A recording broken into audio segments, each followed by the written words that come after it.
एक लालची पुलिस और एक चतुर चोर। एक गांव में एक चोर था, उसका नाम कल्लू था। वो बहुत ही बुद्धिमान और शातिर था।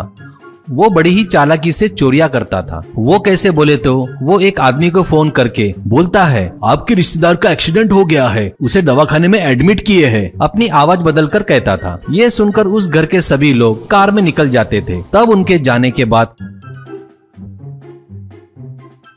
कल्लू उस घर में घुसकर चोरी करता था।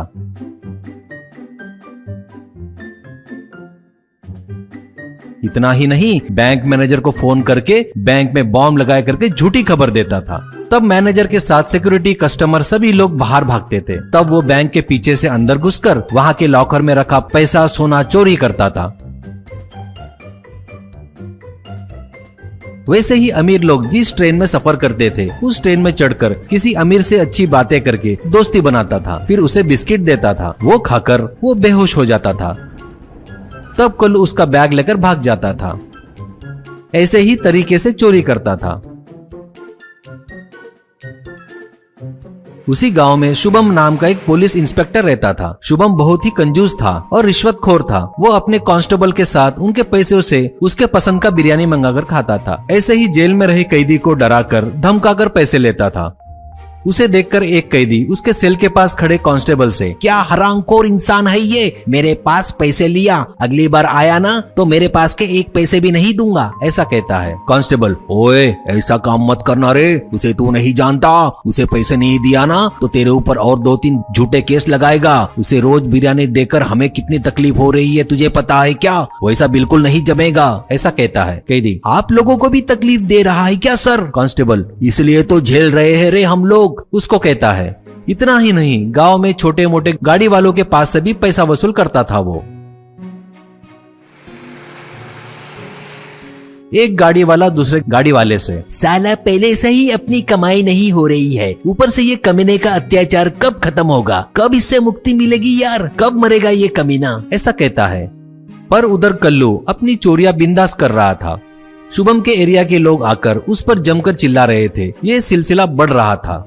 एक दिन डीआईजी शुभम को बुलाकर उस पर चिल्लाते हैं, क्या हो रहा है ये, और तुम क्या कर रहे हो, और तुम उस कल्लू को कब पकड़ोगे? उसके कारण होम मिनिस्टर के पास मेरी इज्जत जा रही है, उसके कारण कितना परेशान हो गया हूँ मैं, तुझे पता है क्या? मेरा भी उसके कारण प्रमोशन रुक गया है, ऐसा कहता है शुभम। हाँ सर, सच कह रहे हो आप, पर हम लोग भी उसे पकड़ने के लिए हर प्रयास कर रहे हैं, पर वो बहुत चालाक है, हमसे बचकर घूम रहा है सर, ऐसा कहता है। डीआईजी, क्या बोल रहे हो तुम, जो मैंने बताया वो घुमाकर मुझसे ही बोल रहे हो, उसे तो पकड़ सकता है या नहीं बता दे। शुभम मन में ही, अरे वाह ये बढ़िया चांस है कल्लू को पकड़ने का, उतना कठिन भी नहीं है, पर उससे मुझे क्या फायदा मिलेगा, सोचकर, सर वो अभी तक कई करोड़ रुपए चोरी किया है ना, उस चोर पर हम लोग रिवार्ड रखते हैं तो वो अपने को मिल सकता है सर। डीआईजी, बढ़िया आइडिया दिया है तुमने, लेकिन रिवार्ड कितना रखेंगे, ऐसा कहता है। शुभम, कितना बोले तो 1 करोड़ रखेंगे सर। डीआईजी, क्या 1 करोड़, क्या बहुत ज्यादा नहीं क्या, ऐसा कहता है। शुभम, ये सब मत सोचो सर, करोड़ रुपया रखेंगे तो लोग भी सोचेंगे उसे पकड़ने के बारे में, ऐसा कहता है। डीआईजी को मानना ही पड़ा।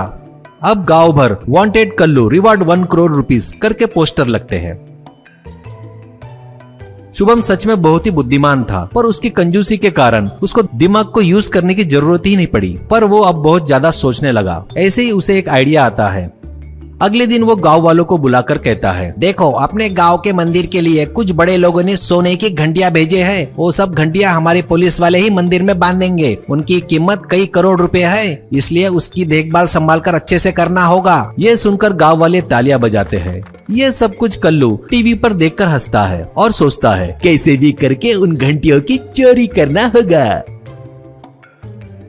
वो उसी दिन रात को मंदिर में आकर देखा तो वहाँ पर सिक्योरिटी और पुलिस कोई नहीं थे। कल्लू, अरे वाह वो घंटियां मेरी ही राह देख रही है, मेरा टाइम बहुत अच्छा है, इसलिए यहाँ कोई नहीं है, ऐसा कहकर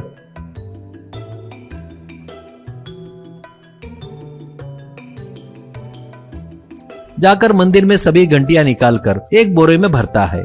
वो मंदिर के बाहर चलता है तो बोरे में से घंटियां टन टन टन बजते हैं। तभी वहां पर एक बड़ा फ्लैशलाइट का उजाला उस पर गिरता है। वो डरकर रुक जाता है।